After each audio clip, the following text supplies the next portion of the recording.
नमस्कार दोस्तों, मैं सुनीता मंजू स्त्रीकाल के यूट्यूब चैनल पे आप सभी का स्वागत है। साहित्य चर्चा के अंतर्गत आज हम लोग लेकर आए हैं राजेंद्र सजल जी की कहानी तीर। इस पर बातचीत करेंगे।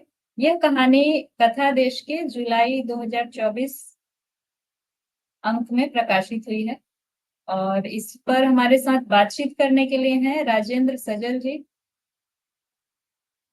जो इसके लेखक हैं कहानी के। कृपया उनको स्क्रीन पर लाया जाए।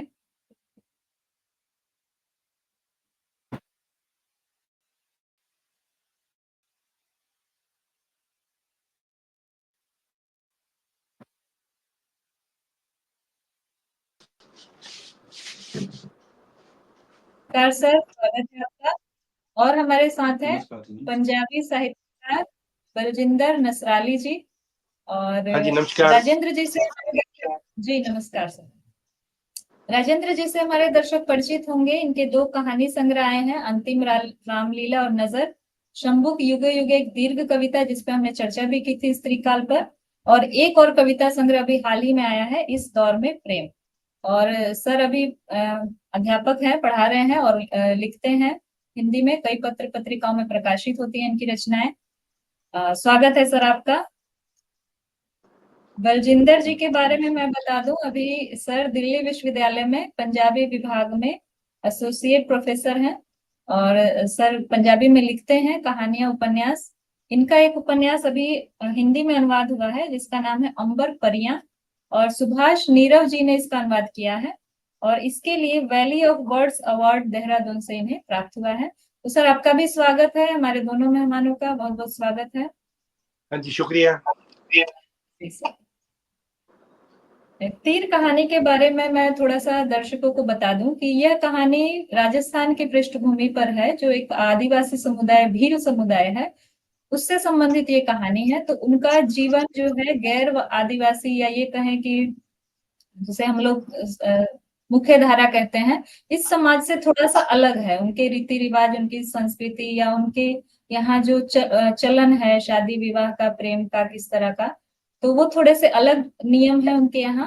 लेकिन फिर भी वहां भी स्त्रियों की स्थिति कैसी है, बलात्कार का सामना उनको करना पड़ता है इतने खुले समाज में भी। तो ये एक तीर कहानी के द्वारा राजेंद्र जी ने इसमें बयां किया है कि किस तरह से एक आदिवासी युवती जो है वो चुप नहीं बैठती है और अपने गुस्से को दबाती नहीं है, और वो उसका इस्तेमाल करती है। आगे हम राजेंद्र जी से जानेंगे, थोड़ा सा कहानी का अंश पाठ हम लोग राजेंद्र जी से सुनेंगे, उसके बाद हम लोग बातचीत आगे जारी रखते हैं। राजेंद्र जी, आप कहानी का अंश पाठ करें। हाँ जी, तो तीर कहानी, इसके जो मुख्य अंशों में मैं पढ़ रहा हूँ। कहानी शुरू होती है यहाँ से कि ए गरम गरम समोसा, मस्त माल, कड़क चा। होठों के चाटने और सिसकारियों टिस्कारियों की आवाजों के साथ साथ सामूहिक ठहाका कानों में शीशा सा घुलता हुआ छाती में तीर सा उतर गया। वह पांव पटकती हुई जल्दी जल्दी तिराहे को पार कर अपने बकरी बकरों को हाँकती हुई वापस बाड़े में आ गई। झेंडा बंद। और फिर एक नीम की साटी तोड़ भूरी बकरी को चढ़ाक चढ़ाक सूड़ना शुरू कर दी। गेलो भुल्ली की हैं, ले सड़ाक सड़ाक, और जावेली हैं, बोल। बकरी मिमियाती हुई एक कोने में सिमट गई। बेजुबान जानवर क्या जवाब दे, मार खाती रही। बाकी बकरे बकरी सहमे से एक तरफ खड़े देखते रहे। सड़ाक सड़ाक चलती साटी हवा में रुक गई। पलट कर देखा तो भावज खड़ी थी। बोली, ये जिनावर हैं, गेलो कुगेलो नी जाने। जद थे भूल सको तो ये तो बेजुबान है, अनारो काई दोष। बोलकर वह साटी छीन ली और बकरी बकरों को ले जंगल की तरफ हाँक ले गई। भाभी के ताने जख्म पर लूण छिड़क गए। गांव के बाहर बस्ती ठीक जंगल में सटी हुई थी। बाद में जंगल और बस्ती के बीच सड़क ने सरहद सी बना दी थी। सड़क के दूसरी तरफ जिस जंगल में खेल कूद कर बड़ी हुई थी, वहां मशीन और गाड़ियों में कुछ अफसर आ खड़े हुए। तब पता चला कि जंगल साफ किया जाएगा। अनसुई कहाँ जाए? जंगल के सबसे नजदीक उसी का घर है। भाई भाभी मजदूरी चले गए, माँ मवेशी हाँक ले गई, बाप घर के पीछे खेत पर। वे आंगन में नीम के नीचे बिछे माचे पर निढाल सी पड़ी चलती मशीन को देखती रही। जैसे ही मशीन कोई पेड़ उखाड़ती, वह रुआंशी हो जाती। उसने आंखें बंद कर ली। कान में ठक ठक आवाज पड़ी तो चौंक गई। वह हड़बड़ाकर उठी, देखा तो माचे के पास कोई युवक खड़ा है। मशीन की आवाज अब नहीं आ रही थी। वह कुछ पल उसको देखने के बाद झट से खड़ी हो गई। बोली, तुम? उसने देखा, मशीन उखड़े हुए पेड़ों के बीच शांत खड़ी। पानी पिलाओ हुकुम। युवक बड़ी ही नम्रता से बोला। हुकुम संबोधन सुनकर वह शर्मा गई। वह दूसरी तरफ घूमकर दुपट्टे को ठीक से छाती और कंधों पर डाला और घर के भीतर चली गई। घर में गई और पानी का लोटा भर लाई। आगंतुक तब तक माचे पर बिराज चुका था। वह सिर झुकाए लोटा सामने कर दिया। ठंडे हाथ पर गुनगुना स्पर्श हुआ तो उसने होले से हाथ खींच लिया। वह ऊनी सी लहर धीरे धीरे पूरे बदन में फैलती सी जान पड़ी। वह तुरंत वहां से हट गई और घर के पीछे चली गई, जहां आम के नीचे बेटा बाप सुल्पा खींच रहा था। उसने आवाज दी, बापू कोई आयो है। खांसने के साथ ही आवाज आई, कौन? आई ने देख लो कौन। बोलकर वह लौट आई और सीधे घर के भीतर चली गई। थोड़ी देर बाद बातचीत की आवाज आने लगी। सगाई ब्याह तो बालपन में कर दी, पण वो रिश्तो मारे समझ में नहीं आयो। काई है कि छोरो ने तो घणो बढ़े न पढ़े। अब छोरी तो थे जानो हो, रूढ़ी को धन वे, बढ़ता काई टेम लागे। झट मोटी वे और फिर 10वीं तक पढ़ी भी है। 10वीं फेल होगी। खैर, आपने कौन सी नौकरी करवानी है? हाँ हाँ, यह बात तो है, युवक ने समर्थन किया। चाय के उबाल आया तो चूल्हे से लकड़ियां बाहर खींच ली। ये बापू भी न बिना पूछे सब कुछ खोल खोल कर बता देता है। वहां सगाई हुई है, रिश्ता पसंद नहीं है, चोरी पढ़ी लिखी है, 10वीं फेल हो गई। क्या जरूरत है इतना सब बताने?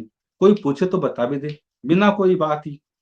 अरे सा, वो भी काई टेम हो। यो जंगल ते साफ कर रिया हो, यो तो अब आदो भी नहीं। पेला जद में बालक हा, इतनो घणो जंगल हो कि अठे सू पेड़ पर चढ़ता तो 3 कोस डाल डाल चालता चालता दूजे गांव में पहुंचता। इतो घणो जंगल हो। ओ हो जंगल। हियाली, हिरण, हुअर, हुस्या, तितर, बटेर, रोजड़ा, भेड़िया और जरग, दुनिया भर का जिनावर। ओ हो, वो भी कांई दिन। सुबह निकलता तीर कटार लेने, 2-3 घड़ी में तो शिकार गुआड़ी की हांडी मार। तीर तो हमारे पास अब भी है, पण अब कटे शिकार है भी तो सरकार रोक लगा रखी। लो चाय। वह 2 प्याली में चाय ले आई। युवक ने चाय पर ध्यान नहीं। उसकी नजर पूरे बदन पर फिसलती हुई फिर चेहरे पर ठहर गई। उसकी इस दृष्टा को भला कोई कैसे सहन करे? वह चाय की प्यालियां उसको थमाते हुए आंखों में आंखें डालकर एक निःशब्द फटकार लगाकर चली गई। ढीठ युवक मुस्कुरा दिया। उसकी इस बेशर्मी पर मुंह मोड़कर वह घर में चली गई। लेकिन बात यहीं खत्म नहीं हुई। बापू की आवाज फिर कानों में पड़ी, अंशु बेटा पानी भी पिला। आपने मेहमान है। मेहमान है तो क्या करे, सिर पर बैठा लें? ये बापू भी ना कुछ नहीं समझता। चल भाई अंशु पानी पिला, और अब की बार देखती हूँ क्या होशियारी करता है। वह लोटा भरकर जा खड़ी। थोड़ी दूर युवक फिर उसको देखता है। लो पानी पियो, बापू ने कहा तो आगे झुककर हाथ बढ़ाया। अनसुई पलके झुकाई, मूर्ति से खड़ी उसके कांपते हुए आगे बढ़ते हाथों को साफ साफ देखती रही। और फिर वही हुआ जिसका अंदेशा था। उसकी लरजती उंगलियां उसके हाथ पर सरगोशी करती रही। अनसुई को रक्त धमनियों में फैलाव सा महसूस हुआ। उसने हाथ पीछे खींचा तो पानी छलक गया। वह झट से घर के भीतर आ दीवार से पीठ टिकाकर आंख बंद कर खड़ी रही। जब कोयल की कूहू कू कानों में पड़ी तो बाहर झांक कर देखा, युवक जाने को खड़ा हो गया। बापू बोल रहा है, थोड़ा और विश्राम कर लेता। नहीं, अभी बहुत काम है, चालू। नाम काहे बतायो आपनो? नाम तो माताजी को है, पण लोग वेणो खे। वेणो? ठीक ठीक, आपनो ही घर है। चाय पानी रोटी काई भी चाहे तो बोल देनो।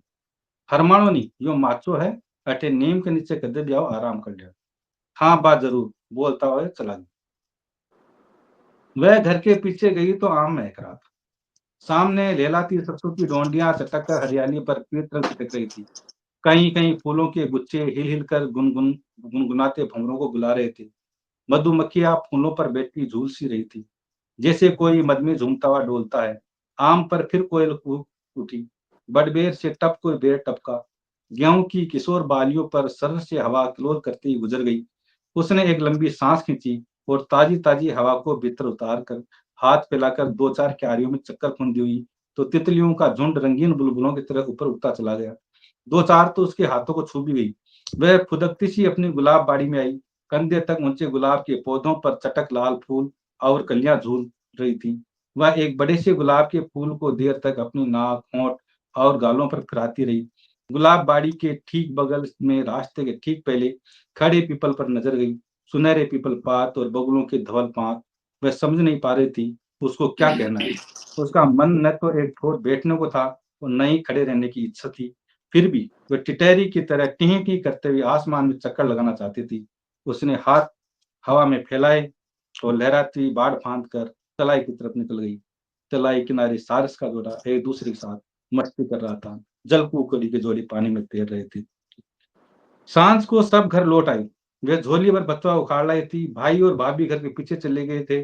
कुएं की मोटर चलने की आवाज आ रही थी। माँ चूल्हा सुलगा रही थी। वह और बापू आंगन में पाल बिछाकर चील सिलिया कर रहे थे। बापू बता रहा था, बता क्या दोहरा रहा था। पता नहीं कितनी दफा उसके कान मशीन की घूं घूं गुड़गुड़ पर लगे हुए थे। फिर भी वह बापू की बात सुन रहे थे। इसको सुनना भी नहीं कह सकती, क्योंकि वह जो बात बोलने वाला है उसको मनी मन पहले ही वह बोल रही थी। चील की कड़ी और मक्की की रोटी का जो मेल है, उसके स्वाद का तो कहना ही क्या। अब तो यूरिया और दवाई, खाद पानी सब केमिकल घुल गया। अब वो स्वाद नहीं। नहीं तो जब जीजा बनाती थी गुआड़ी महक उठती थी। इतना वो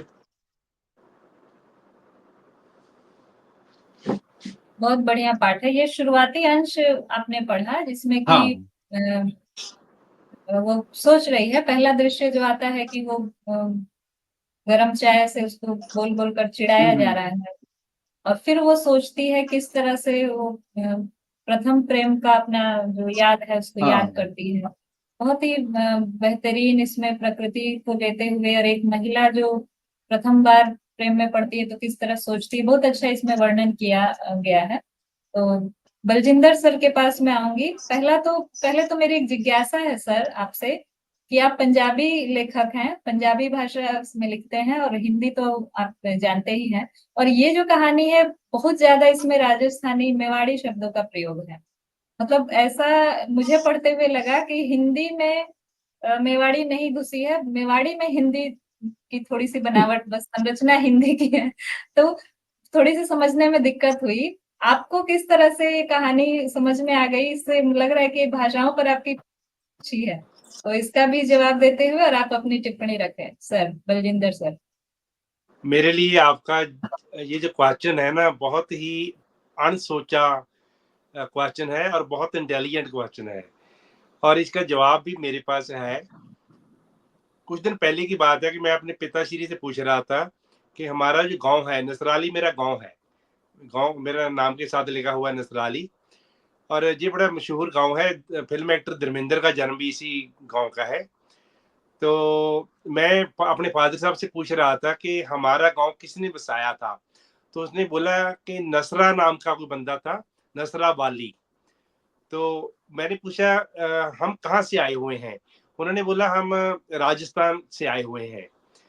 तो पंजाब के जो ज्यादातर खास करके जाट जाति के जो लोग हैं, किसान जो हैं, वो उन सभी का जो पिछोकड़ है वो राजस्थान का है। मतलब मेरा ख्याल है कि सिविलाइजेशन पंजाब से पहले राजस्थान में पनपी होगी, और वहां से बाद में हमारे लोग माइग्रेट हुए और पंजाब में आकर बस गए।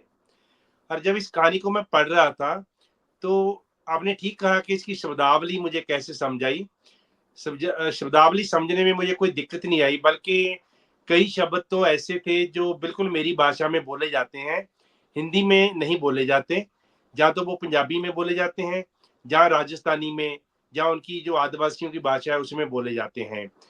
तो जैसे मैं एक दो शब्द नोट भी किए थे। शुरू में ही एक शब्द आता है सड़ाक सड़ाक। सड़ाक सड़ाक मैंने हिंदी में तो नहीं सुना कभी, लेकिन पंजाबी में हम ये गाँव में आमतौर पे बोलते हैं कि जब किसी पे कोई ऐसे मारा जाता है किसी को, तो हम बोलते हैं कि उसको सड़ाक सड़ाक मारा गया, ऐसे मारा गया। तो जैसे ही और भी कुछ शब्द है, उतावली। उतावली शब्द भी हमारे आमतौर पे चलता है। बहुत से शब्द हैं, जदे जदे शब्द एक बार यूज किया इन्होंने, तो जदे हमारे बहुत कॉमन वर्ड है जिसका मतलब है उसी समय, उसी समय। तो शब्दावली समझने में मुझे कोई दिक्कत नहीं आई। अब मैं कहानी के बारे में बात करना चाहूंगा। इस कहानी की जो खासियतें हैं वो एक से ज्यादा हैं। तो पहले तो ये जो विषय है, एक औरत के साथ जो बदीकी होती है उसके बारे में कहानी लिखनी बहुत मुश्किल काम है, क्योंकि ये औरत का जो दर्द है वो मर्द आमतौर पे नहीं समझ पाता। लेकिन राजेंद्र जी ने इतनी अच्छी तरह अपने कहानीकार होने का, अपने संवेदनशील इंसान होने का सबूत दिया है कि उस औरत के दर्द को इन्होंने बहुत अच्छे तरीके से समझा और शब्दों के जरिए उसको अपनी कहानी में उतारा भी है। और ये जो उस लड़की के साथ अनशुई उसका नाम है, कहानी की जो नायिका है, उसके साथ जो कुछ भी हुआ है वो आजकल बहुत ही चर्चा में है। पिछले 8-10 सालों में मीडिया में औरतों के साथ जो ज्यादतियां होती हैं उसके बारे में बहुत ज्यादा आता है। कहानीकार होने के नाते मेरे को भी काफी लोग बोलते हैं कि आप इस सब्जेक्ट पे कहानी लिखिए। मैं चाहता हुआ भी नहीं लिख पाता, क्योंकि कुछ सब्जेक्ट ऐसे होते हैं जो आप कहानी में नहीं उतार सकते। तो लेकिन राजेंद्र जी ने ये जो दर्द है उस औरत का, सिर्फ एक औरत का नहीं, पूरी भारतीय, पूरी विश्व की औरतों का दर्द जिनके साथ भी ज्यादती होती है, उस दर्द को पकड़ा है। तो उस औरत को नायिका बनाया है अपनी कहानी की, और वो लड़ाई छोड़ती नहीं है, वो अपना बदला भी लेती है कहानी में। और एक तो इस कहानी की यह ताकत है कि इसका विषय आजकल बहुत ही चर्चित है, और उस चर्चित विषय के बारे में आमतौर पे लोग हल्की कहानियां लिखते हैं, लेकिन राजेंद्र जी ने बहुत ही धरती पे उतरकर कहानी लिखी है। यानी बहुत ही रियलिस्टिक स्टोरी है, यथार्थवादी हम पंजाबी में बोलते हैं, कहानी है, और यही इसकी ताकत भी है। दूसरी बात, ये कहानी उन लोगों के बारे में है जिनके बारे में बहुत कम लिखा हुआ मिलता है, मतलब आदिवासी लोगों के बारे में, क्योंकि वो लोग खुद बहुत कम पढ़ते हैं, बहुत कम पढ़ते हैं, और जो पढ़ते हैं उनमें से भी लेखक बहुत कम बनते हैं। अगर हम दुनिया में राइटरों के बारे में देखें कि राइटर लोग कहाँ से आते हैं, दुनिया में ज्यादातर जो लेखक हैं वो मिडिल क्लास से आते हैं। हम समाज को जब समझते हैं तो हम 3 श्रेणियों में बांट लेते हैं। अपर क्लास है, अमीर लोग हैं जो गिनती में थोड़े होते हैं, और उनमें से लेखक तो बहुत ही कम आते हैं अपर क्लास में से। दूसरी क्लास है मिडिल क्लास, मध्य वर्ग। मध्य वर्ग में से लेखक ज्यादा आते हैं, क्योंकि मध्य वर्ग बहुत बड़ा है और मध्य वर्ग पढ़ता भी है। मध्य वर्ग में से बहुत लेखक दुनिया में जो लेखक हैं ज्यादातर मध्य वर्ग से आते हैं। तीसरी जो जमात है हमारी, वो है लोअर क्लास। लोअर यानी जिनकी आमदन बहुत कम होती है। लोअर में किसी दूसरे तरीके से नहीं बोल रहा, वो भी इंसान होते हैं, हमारे बराबरी होते हैं। तो हम भी गांव से आए हुए हैं, हम भी उन लोगों से तल्लुकात रखते हो सकते हैं, लेकिन फिर भी हमारे पास साधन ज्यादा थे। लेकिन जो आदिवासी लोग हैं उनके पास साधन बहुत कम होते हैं, क्योंकि उनकी जो निर्भरता थी वो जंगल पे बनी हुई थी। जंगल उनसे छीन लिए गए हैं, तो वो लोग आजकल मजदूरी करते हैं। तो जो ये तीसरी क्लास है, इसमें से भी लेखक बहुत कम आते हैं, क्योंकि ये लोग पढ़ नहीं पाते। जो पढ़ जाते हैं उनमें से लेखक भी बहुत कम बन पाते हैं।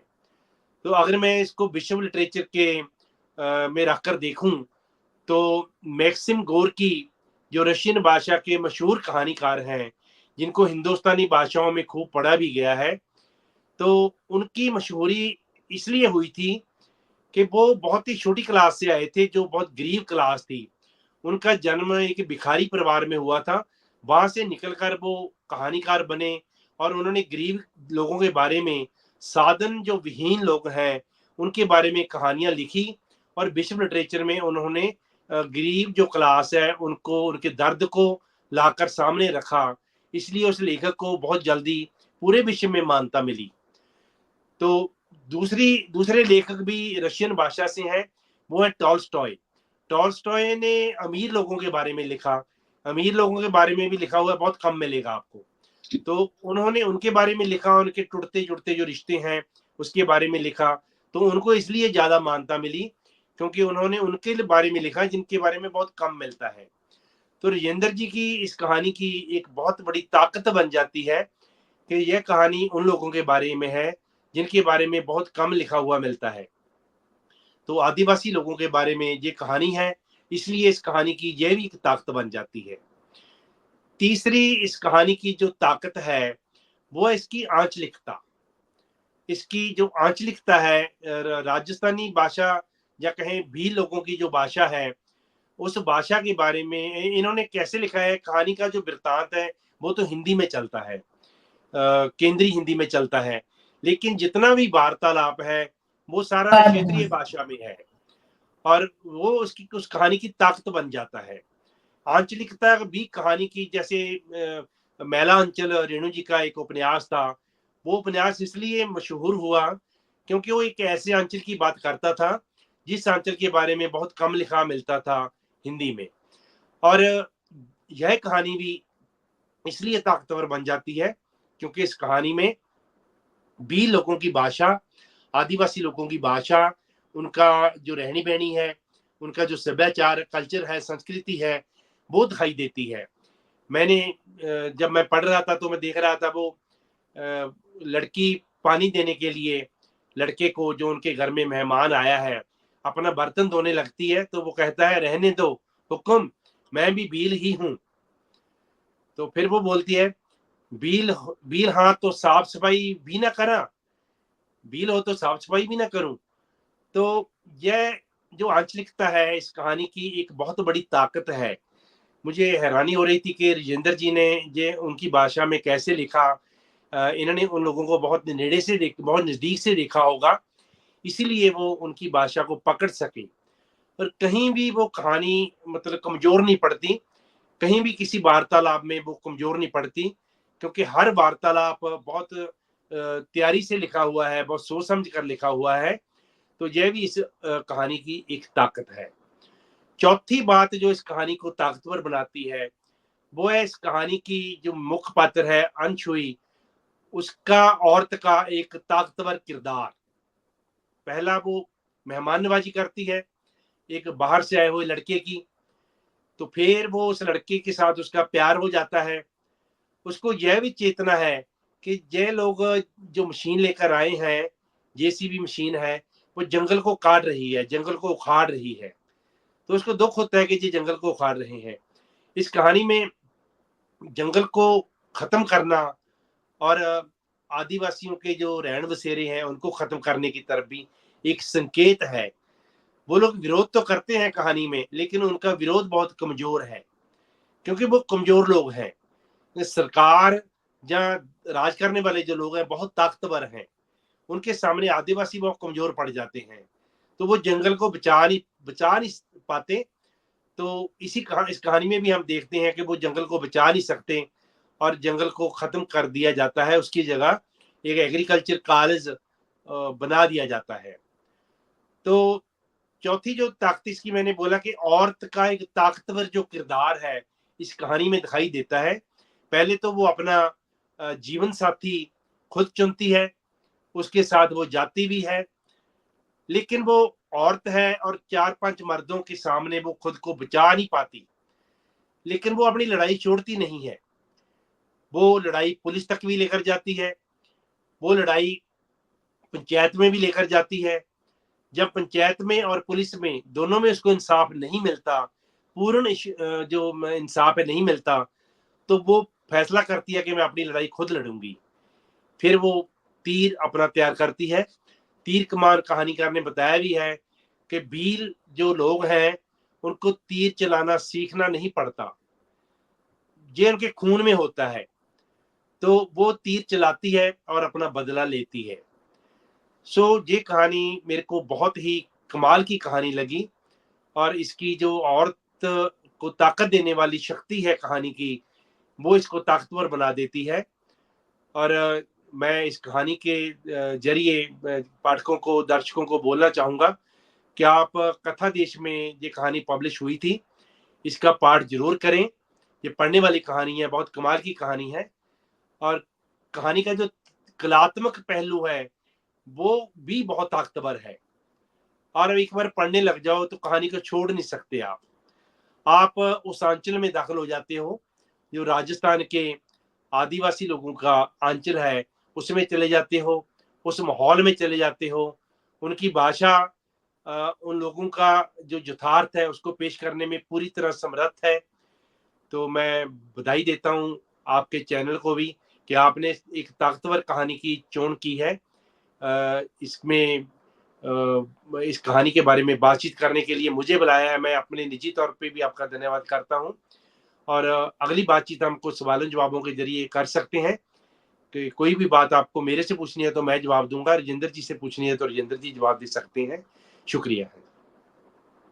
बहुत बढ़िया से आपने पूरी कहानी का विश्लेषण कर दिया, क्योंकि जो पाठ सर ने किया था, जो हिस्सा, उससे कहानी नहीं खुल पा रही थी कि कहानी है क्या। मतलब वो शुरुआती हिस्सा ही था। तो मूलतः कहानी आपने बता ही दिया, क्या क्या इसकी खासियत है वो भी बता दिया। और जो बदला वो लेती है, मैं यहाँ पर ये कहना चाहूंगी कि कानून की नजर में उनको उनका न्याय हो गया। ये भी नहीं कह सकते कि अन्याय हुआ, क्योंकि उनको पकड़ा गया, लेकिन क्या हुआ कि जमानत हो गई, क्योंकि वो ताकतवर लोग हैं, जमानत करवा लिया। और इस तरह से कानून का एक माहौल बना दिया गया। हंसी व्यंग दिखाई दे रहा है कि पकड़े गए, कोर्ट में उनको घसीटा गया, जो दो लोगों का नाम नाम नहीं आया था, केवल वेड़ा ने अपने ऊपर सारी चीज ले ली थी कि मैंने किया है, जबकि उसने कुछ नहीं किया था। तो फिर अंततः कोर्ट ने उनको बुलाया, घसीटा। आप लोग म्यूट हो जाइए सर, आवाज शायद डबल आ रही है मेरी। अगर आपको बोलना हो तो माइक खोलिएगा, वरना म्यूट कर लीजिए अपना नहीं, इधर से माइक। कोई आप आवाज लोग नहीं। अपना, हाँ आप भी म्यूट कर लीजिए डबल। हाँ ठीक है। तो मैं ये कह रही थी कि वो पकड़े गए और वीणा को भी सजा हुई है, और ये दोनों जमानत पे छूट गए हैं, जो एक क्या नाम है, हकमा और एक चौधरी। और जो ये राजेंद्र जी इसको दिखाते हैं, इनकी नजर बहुत बारीक है। राजेंद्र जी के पहले भी मैं कार्यक्रम कर चुकी हूँ, तो मैं ये हर रचना में पकड़ती हूँ कि बहुत बारीकी से, अगर वो दूसरी भी बात कर रहे हैं तो उसमें उन चीजों को भी उठाते चलते हैं जो समाज में, जैसे कि बलात्कारी का स्वागत होता है, जब वो जमानत में छूट कर आते हैं तो पूरा गांव नाच गा करके उसको लाता है। तो ये आजकल के समाज में हम लोग देख रहे हैं, तो इसको भी राजेंद्र जी ने वहां पर जहां समय मिला वहां पे इसको। जी सर, कुछ कह रहे हैं आप? हाँ जी, मैं जो आपने बात बोली ना कि आजकल के समाज में ये आम होता है। और जैसे वो लड़का अंशु को लेकर जाता है और अपने दोस्तों को बुला लेता है, ये इतना ये सब्जेक्ट इतना अनटच है, मैंने कभी कहीं नहीं पढ़ा। हमारे लड़के ऐसा आम करते हैं कि अपनी प्रेमिका को ले जाते हैं, प्रेमिका विश्वास में चली जाती है कि मेरा प्रेमी है, मुझे कहीं गलत जगह नहीं लेकर जाएगा, लेकिन वो अपने दोस्तों के आगे उसको पेश कर देते हैं। और ये बातें लड़कियां कभी बता भी नहीं पाती, क्योंकि इस घटना का प्रशामा उसकी जो उसको छाया है घटना का, उनकी जिंदगी पे हमेशा के लिए बना रहता है, इसलिए वो बता नहीं पाती। तो ये भी एक बहुत बड़ा पहलू है कहानी का कि कैसे एक प्रेमी प्रेमिका को धोखा देता है अपने दोस्तों को खुश करने के लिए। हाँ जी। इसी तरह से जो एग्रीकल्चर कॉलेज बन रहा है, तो यहाँ भी इनकी नजर गई है कि एग्रीकल्चर, कृषि के विकास के लिए बन रहा है कॉलेज, हरियाली के लिए, हमारी धरती को बचाने के लिए, अच्छे से अच्छा हम किस तरह खेती करें। एग्रीकल्चर कॉलेज का मतलब यही है, लेकिन उसको बनाया कहाँ जा रहा है, तो जंगल को उजाड़ के। कितना बड़ा ये अपने आप में व्यंग है कि जंगल को साफ करके फिर बनाया जा रहा है कि हम कैसे खेती करेंगे। इसको दूसरी जगह बनाया जा सकता था। तो ये भी बात है। और एक मेरा सवाल है राजेंद्र जी से, जो मुझे बहुत ज्यादा इससे आपत्ति है, कि एक तो वेड़ा जो है वो उसको क्यों छोड़ दिया। जो अनसुई थी उसने हकमा को ही अपना दुश्मन पूरी तरह बना लिया, वेड़ा की कोई बात ही नहीं। ये एक तो ये हो सकता है कि वो शायद जेल में हो, सजा काट रहा हो, उसका उसमें जिक्र नहीं आया है पूरी तरह। और दूसरी बात है, जो अनसुई की माँ कहती है, जब पंचायत हो रही है तो वहां पर कहती है कि ठीक है, हमको पैसा नहीं चाहिए, इसकी बहन जो है वो मेरे बेटे के साथ एक रात के लिए रहेगी। तो इस तरह की बातें एक महिला अगर कहे, तो ये बहुत ज्यादा आपत्तिजनक है कि वो खुद जिस दुख से गुजर रही है, वो दूसरे, उसकी बहन की क्या गलती है, कि ये तो किस तरह का न्याय हुआ। तो ये इस पर सर के विचार जानना चाहूंगी। और उसने वेणा को क्यों छोड़ दिया, और उस दूसरे चौधरी को क्यों छोड़ दिया, राजेंद्र जी? सबसे पहले तो स्त्री काल का और आपका धन्यवाद चर्चा के लिए। मेरी जो कहानियों में दो चीजें स्वभावतः आती है। पहली तो ये कि परंपरा और परिवेश, इनके बिना मेरी कहानियां चलती थी। अपने आप ही वो भी एक चरित्र के रूप में आते। कोई भी पात्र अगर आया है तो उसके साथ में उसकी एक परंपरा भी आई और उसका पूरा परिवेश आया। परिवेश का विस्तार स्थान के रूप में होता है, कितनी जगह वो घेरता है, और परंपरा का विस्तार काल के रूप में होता है कि कितने वर्षों से चली आ रही। इससे मुक्त होकर हम किसी भी पात्र के व्यक्तित्व का निर्माण नहीं कर सकते। अगर कोई कहानीकार ऐसा करता है तो फिर वो कहते हैं ना, एसी रूम में बैठकर कहानी लिखने वाली बात, वो प्रामाणिक चीज नहीं। ऐसी स्थिति में जब पितृसत्तात्मक व्यवस्था में एक महिला ने जन्म लिया, जन्म लेने के बाद में वो 50, 55 या 60 साल के लगभग पहुंच गई, तो सारे संस्कार तो वही आए हैं, परंपराओं का वहन तो उनको करना ही है। अब रही बात ये कि अगर मैं उसको चेतना के स्तर पर ये दिखाता या दिखाता हूं कि वो एक स्त्री को इस रूप में नहीं देखना चाहती है, तो फिर कहीं ना कहीं मुझे उसका कारण भी देना पड़ता, और ऐसा कोई कारण है नहीं। न तो वो किसी ऐसे व्यक्ति के संपर्क में आई है अभी, वो उसकी अनसुई की माँ, न वो शिक्षा से जुड़ी है। और मैं तो ये भी कहता हूँ कि आजकल जो एमए बीए किए हुई महिलाएं हैं, वो भी इसका समर्थन करेगी, वो भी इसी मानसिकता में है, वो भी पितृसत्तात्मकता को बड़ी आसानी से और गौरवपूर्ण मानती है और स्वीकार करती है। तो वो एक अनपढ़, कभी स्कूल में नहीं गई और उसी समाज में, जंगल में और गांव के बाहर एक जीवन बिताया है, और उसको समाज में जो कुछ मिला है सीखने को, देखने को, एक तो ये उसके साथ आया है परंपरा से, यही उसके परिवेश में। दूसरा कि वह उस पर चोट कैसे कर सकती है, सामने वाले को कहां दर्द होगा मारने पर, कैसे उस दर्द को वो सामने वाला महसूस करेगा, ये अनुभूति तो उसको करवानी थी।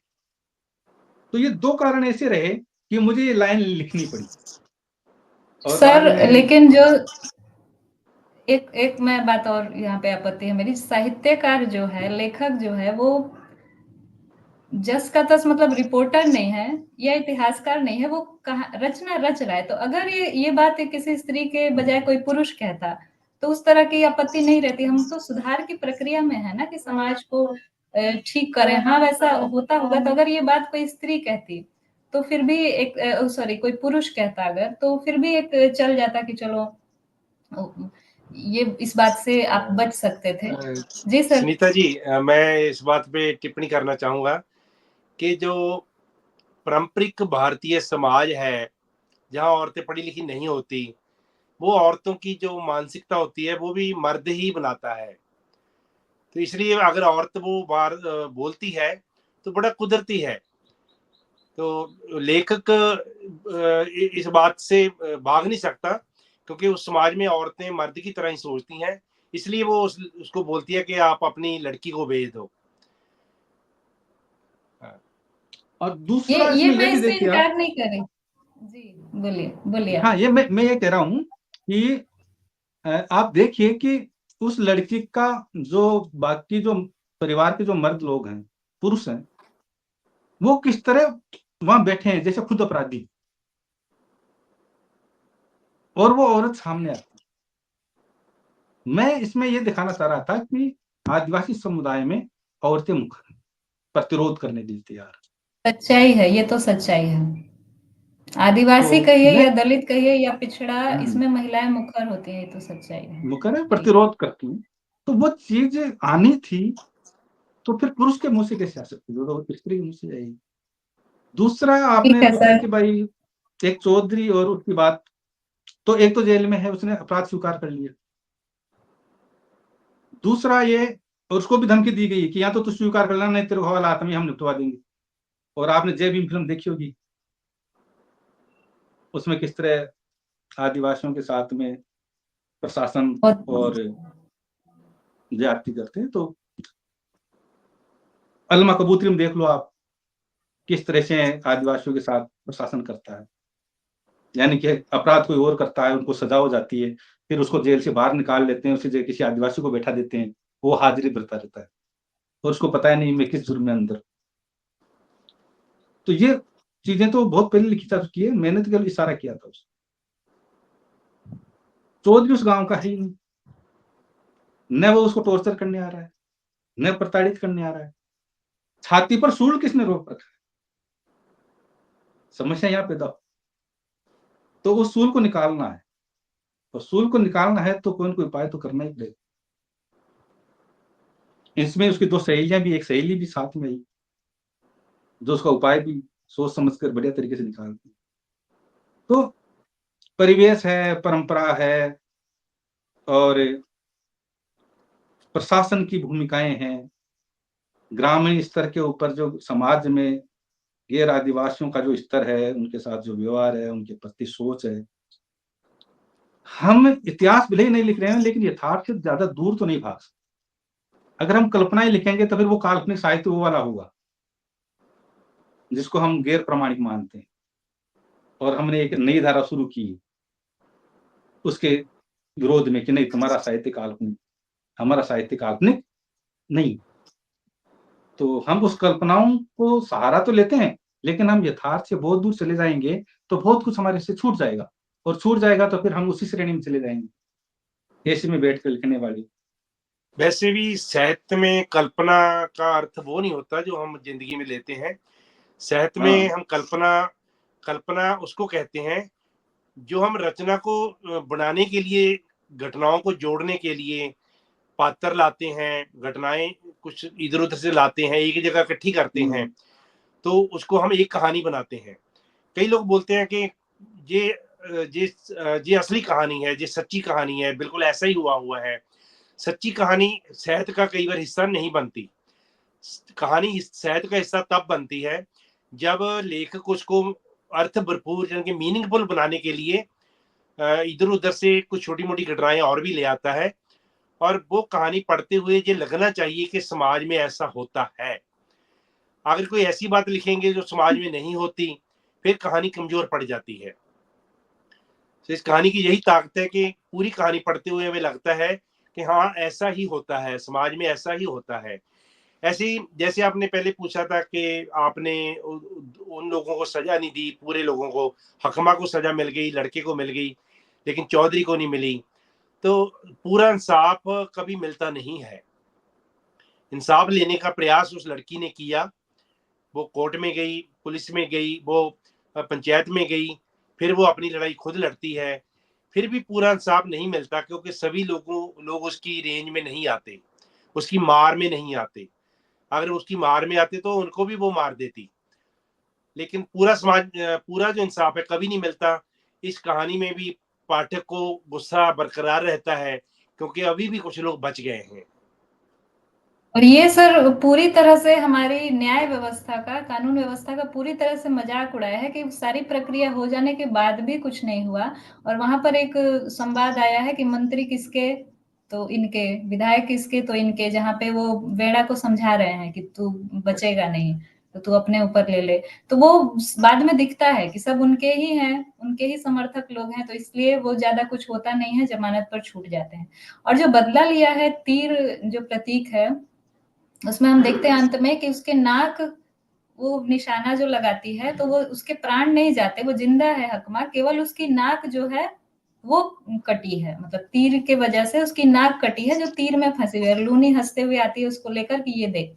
तो ये एक तरह से जिस तरह से उसके साथ हुआ कि वो जीवित है, लेकिन वो बहुत ही कष्ट में जीवन जी रही है, मतलब उसके अंदर बहुत गुस्सा रहता है, उस चीज को भुला नहीं पाती है, उस धोखे को नहीं भुला पाती है जिसने पूरा समर्पण किया, अपने प्रेमी पर विश्वास किया और ले जा करके उसने, जबकि वो जानती है कि शादीशुदा है। अब यहाँ पर हमें भील समाज की सारी परंपराएं दिखाई देती हैं कि वहां ये कोई बड़ी बात नहीं है कि कोई किसी से शादी कर ले फिर छोड़ दे। ये आम बात है कि अगर पसंद नहीं आए तो उसको जिंदगी भर ढूंढने की जरूरत नहीं है। लड़की भी छोड़कर जा सकती है, लड़का भी छोड़कर जा सकता है, दूसरा विवाह दोनों कर सकते हैं। तो ये उसको पता है अंशु को कि ये शादीशुदा है, फिर भी वो उससे प्रेम करती है और अपने संबंध को आगे बढ़ाती है। तो उस दोनों धोखे को जिस शादीशुदा तरह हैं। वो झेलती है, जी ये भी बचपन में, हाँ इसकी भी शादी हो चुकी है। तो वो उसी तरह से हकमा भी अपनी नाक के बिना शायद जीवन बिताएगा। तो ये जो है अगर वो मार देती तो वो खत्म हो जाता। उससे बड़ी मेरे ख्याल से ये सजा है, उसकी जो नाक कट गई है तीर से, जिसे हाँ जी। कहते हैं। तो एक अच्छा, हाँ अच्छा एक बदला इसमें आया है आपकी तरफ से। तो कहानी की तो बाकी बातें तो हो ही चुकी, मैं यही मेरा एक प्रश्न विशेष था तो उस पे आपने भरपूर अपना जवाब दिया, लेकिन फिर भी उस पर मैं ये कहूंगी उसमें इसी प्रश्न पर आपने राय कहानी पढ़ी थी अंतिम रामलीला में, तो उसमें वो लड़की मरती है, एक लड़की मर जाती है, वो राय का कार्यक्रम, पहले एक खबर मिलती है कि किसी की मौत हो गई तो राय का कार्यक्रम नहीं होगा, बाद में पता चलता है कि नहीं वो तो लड़की मरी है, लड़की मरी है, हाँ कार्यक्रम तो होगा। लड़की को, तो हाँ तो वो भी कार्यक्रम महिला ही होगा। बोलती है, वो संवाद महिला ही बोलती है उसमें कि अरे नहीं कार्यक्रम तो होगा, वो तो छोरी मरी। जबकि वो खुद लड़की है जो बोल रही है। हाँ, जी मतलब लड़का जी। मरता तो कार्यक्रम स्थगित होता। अब और कहानी में बलजिंदर जी अब मैं, और भी कई हाँ ऐसे पक्ष हैं कहानी में जो बहुत थोड़े थोड़े कहानीकार ने टच किए हैं, लाए हैं, सामने लाए हैं। जात पात का मसला है और जात पात में भी उन लोगों को, आदिवासी लोगों को इंसाफ नहीं मिलता, बहुत उनको नीचे रखकर देखा जाता है। तो वो लोग भी इंसान हैं, हमारे बराबर के इंसान हैं, लेकिन उनको पंचायत में भी इंसाफ नहीं मिलता। जो हमारा अपना सबसे पहले और सदियों पुराना सिस्टम है इंसाफ करने का, उसमें भी उनकी नहीं सुनी जाती। हाँ जी।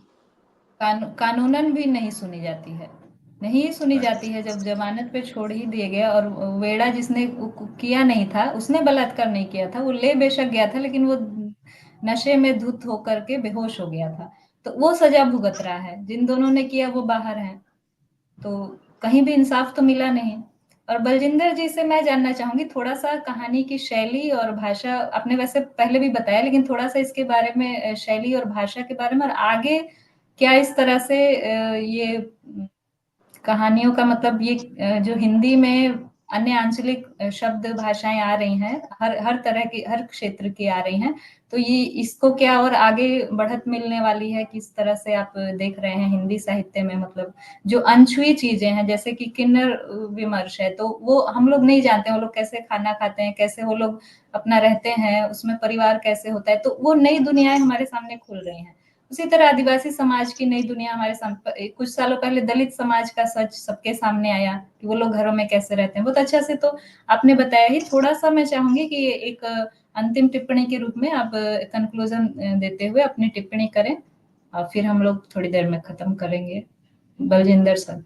हाँ जी। अंग्रेज साम्राज्य जो है उसके आने से पहले ये माना जाता है कि भारत में लगभग 90% जो हमारी आबादी है वो सारे आदिवासी ही थे। सिर्फ जो लोग राज कर रहे थे, राजे थे या राज दरबार में रहते थे, उनको हम आदिवासी नहीं मानते। लेकिन ज्यादातर लोग जो जंगल पे निर्भर थे, जो खेतीबाड़ी पे निर्भर थे, पशुओं पे निर्भर थे, वो सारे सारे को हम आदिवासी मानते हैं। लेकिन जैसे जैसे विकास होता गया, ज्यादा से ज्यादा लोग आदिवासी जो परंपरा थी हमारी उसमें से निकलते गए और कह लो भी शहरी तरीके की रहनी बहनी बनती चली गई। अब भारत में बहुत कम लोग हैं, बहुत थोड़े लोग हैं जो जंगलों में रहते हैं। और जो परिवार इस कहानी में आया है वो आदिवासी परिवार है, लेकिन वो भी जंगल से निकल चुका है, वो जंगल से बाहर आ गया है। एक गांव के पास उसका रहन बसेरा है जहां वो रहता है। और उनका जो उनकी कह लो, मैं हिंदी में पहली बार ही बोल रहा हूँ इसलिए मुझे कई बार शब्दों की दिक्कत आती है, तो ज्यादा पंजाबी में बोलता रहता हूँ। तो उसका जो रहनी बहनी है, उसकी जो मतलब उसकी जो रोजी रोटी है वो पहले जंगल पे थी, लेकिन अब वो मजदूरी करके या थोड़ा बहुत पशुओं को पालकर, जैसे भेड़ बकरी वगैरह वो रखते हैं, उनके जरिए अपना रोजी रोटी चलाते हैं। सो एक परिवार जो अभी कुछ समय पहले ही जंगल से निकला है और अभी हमारे समाज का हिस्सा बन रहा है, उसकी ये कहानी है। तो इसको भी इतिहास के तौर पे देखने की जरूरत है, कैसे आदिवासी जंगल पे अपनी निर्भरता नहीं रख पा रहे, उनको बाहर निकाल दिया गया है। तो लेकिन जो हमारा जो गांव का समाज है, शहर का समाज है, उसमें भी उनको जगह नहीं दी जा रही, वो सम्मान नहीं दिया जा रहा जो सम्मान उनको मिलना चाहिए। तो कहानी में बहुत ताकत है, कई तरीकों की ताकत है, कई अंदाजों से कहानी सामने आती है। सो मैंने जब कहानी पढ़ी थी तो मैं एकदम बहुत हैरान रह गया था कि ये भारतीय साहित्य में बहुत अमीर कहानी बनने वाली है। इसका बहुत ज़्यादा भविष्य में भी नोट्स लिया जाएगा इस कहानी का। सो मैं राजेंद्र जी को शाबाशी देता हूँ इस कहानी को लिखने के लिए कि इन्होंने उन लोगों को आवाज़ दी है जो अभी तक बेआवाज़ हैं, जिनकी आवाज़ सुनी नहीं जाती, और फिर उन्होंने औरत को आवाज़ दी है जिसकी आवाज़ अभी भी भारत में बहुत ज़्यादा अच्छे तरीके से नहीं सुनी जाती। और दो ऐसे औरत और आदिवासी जो कमजोर माने जाते हैं, उनको आवाज देने वाली कहानी है जी। तो बहुत सशक्त कहानी है। बहुत बढ़िया कहानी वाकई में बहुत अच्छी है। थोड़ी सी मुझे बस भाषा की दिक्कत थी। वो समस्या ये थी कि हमारा क्षेत्र नहीं है तो थोड़ा सा अजनबीपन सा लग रहा था। वहीं मैला आंचल हमको बहुत पसंद है क्योंकि वो यहीं की बिहार की भाषा है तो उसमें बड़ी आनंद आता है। लेकिन वो वही चीज है इसमें भी, मैला आंचल वाली ही चीज इसमें भी है। बिल्कुल लेखक ने बिंदास होकर के अपने बातों को लिखा है।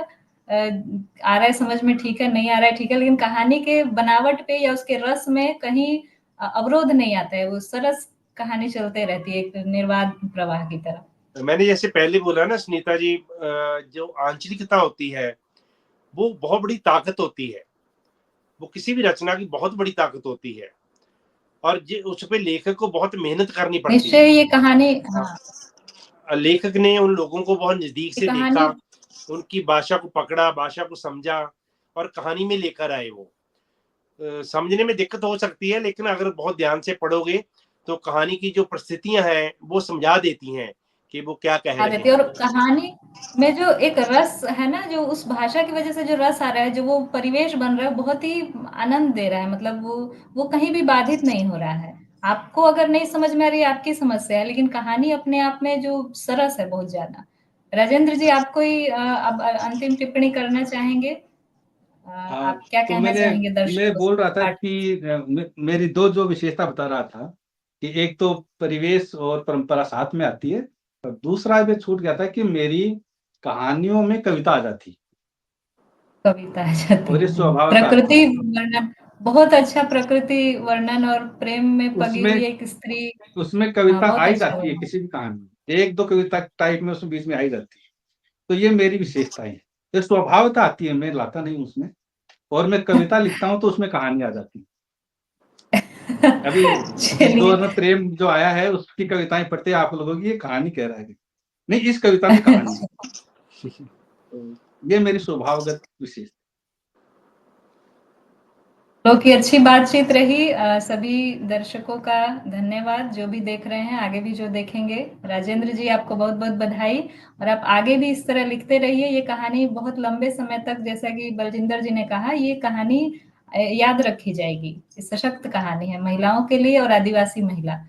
और वो महिला अपने आप को कहीं से दोषी नहीं पा रही है। बार बार वो कह रही है कि मेरा क्या दोष है इसमें, अपने आप को कहीं से दोषी नहीं पा रही। उसके अंदर थोड़ा भी हीन भावना या ग्लानि नहीं है। तो ये बहुत अच्छी सशक्त कहानी है। आप दोनों का धन्यवाद। बलजिंदर जी, कुछ कह रहे हैं आप? मैं यही कह रहा हूँ कि उसने तो प्रेम किया है, उसने प्रेम किया और हाँ, उसने प्रेमी ने धोखा दिया, जो बार बार माता की कसम खा रहा है, कभी हर चीज की कसम खाई, जिसको भी वो मानता है उसकी कसम खाई उसने। लेकिन इसलिए उसने यकीन किया उस पे, उसका यकीन तोड़ा गया है। वो लड़की इसलिए कसूरवार वो नहीं अपने, है। हाँ, स्वयं को बिल्कुल दोषी नहीं मानती है, ना उसके माँ बाप मानते हैं, परिवार भी उसके साथ खड़ा है। यहाँ तो पता चले कि लड़की को ही गला काट के फेंक दे, लेकिन परिवार उसके साथ खड़ा है कि इसकी कोई गलती इसमें नहीं है। तो इस तरह से आज हमारी ये चर्चा को हम समाप्त करते हैं, फिर आगे किसी और कार्यक्रम मिलेंगे। नमस्कार सभी को। जी, आपको जी, बहुत बहुत शुक्रिया। धन्यवाद मैम। शुक्रिया।